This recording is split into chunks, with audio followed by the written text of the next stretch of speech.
Hey everybody, welcome back to the channel. And in today's video, I'll be giving my review for Beetlejuice.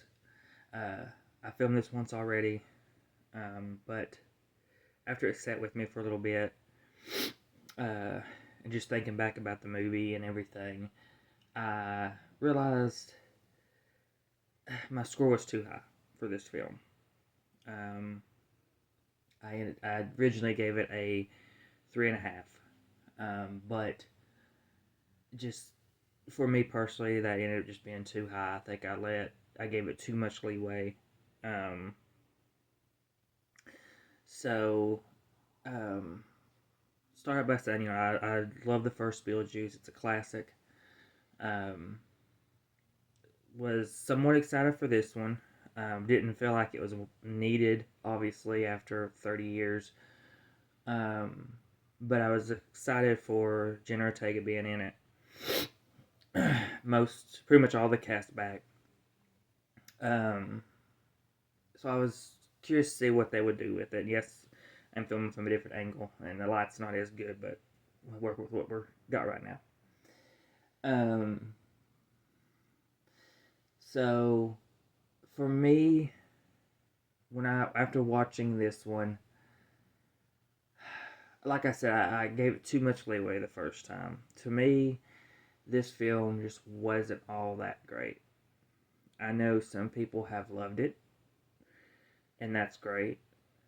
Um, I don't think your love or hate for this film in any way dictates your being a fan of the first film or being a Beetlejuice fan in general. I mean, I own the animated series. I have the first one, so I'm a fan of this character, this franchise. But for me, this one just you could tell it'd been 30 years. Um, the storyline was too overcrowded. They had too many things going on in this film that I felt like none of it got enough attention. Especially our villain. Our villain didn't get near enough attention as she should have got.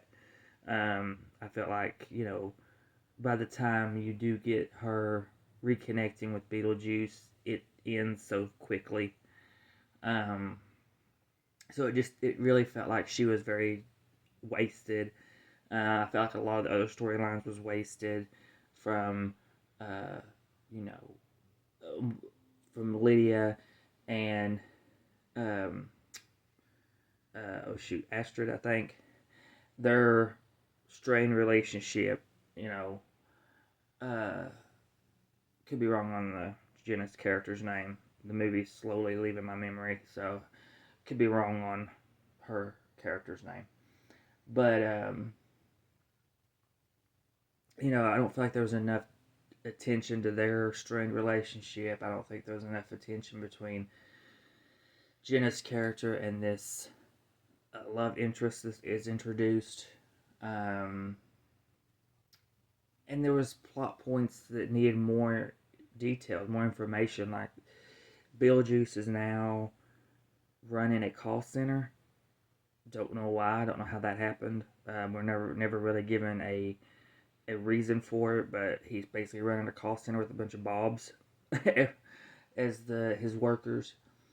Um, he's now able to project himself into our world as like visions or whatever um, for Lydia to see.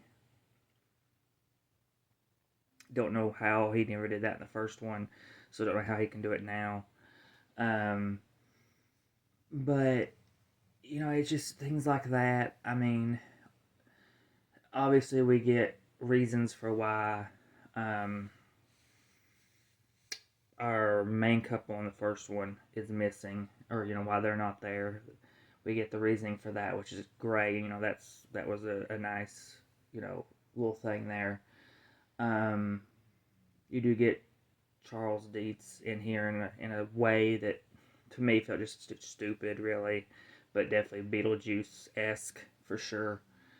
Um, that's the thing with this one. This did feel like a Beetlejuice movie. The effects, the cinematography, it felt like Beetlejuice, but it just felt like they did is just too much.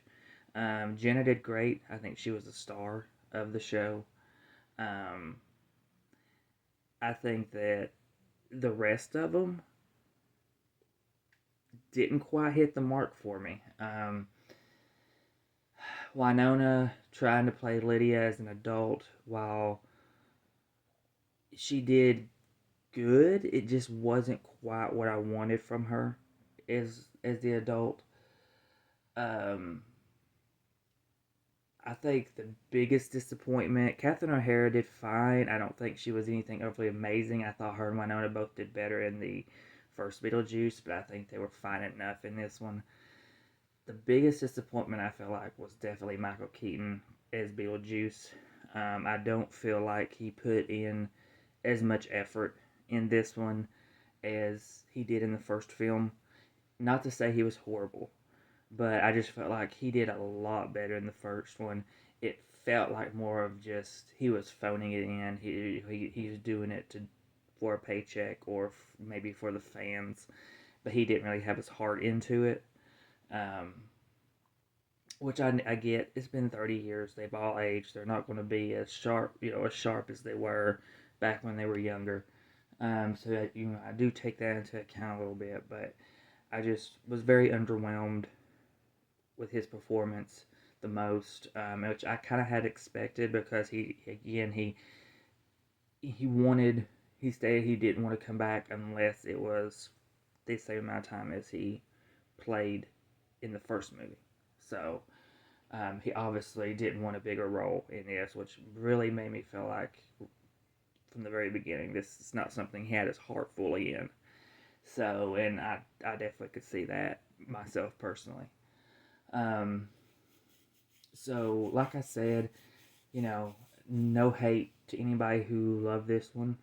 No hate to anybody who hated this one. I don't think it makes any difference in how much you love the first one or the animated series or the characters in general. But for me, I did end up dropping this to a 2 out of 5. Um, it's if it wasn't for Jenna, this movie would have been probably harder to get through. I think she really helped me get through this film. Um, but I know people are talking about a Beetlejuice. A third one. I wouldn't do it personally. Not after what I saw from this one. I don't think a third one would suffice. Um, I don't know how much their heart would be in making another one. So I think if you love this one, great. Let it be at 2, and let's move on. Let this be the last one. Let's move on from these characters. Let's get ready to let them do other things. Um, we don't need a third one, in my personal opinion. So, but I think that's everything I wanted to say. So that's everything for this review. So please comment, like, subscribe, hit the bell to be notified for all my videos, and I will see you all in the next one.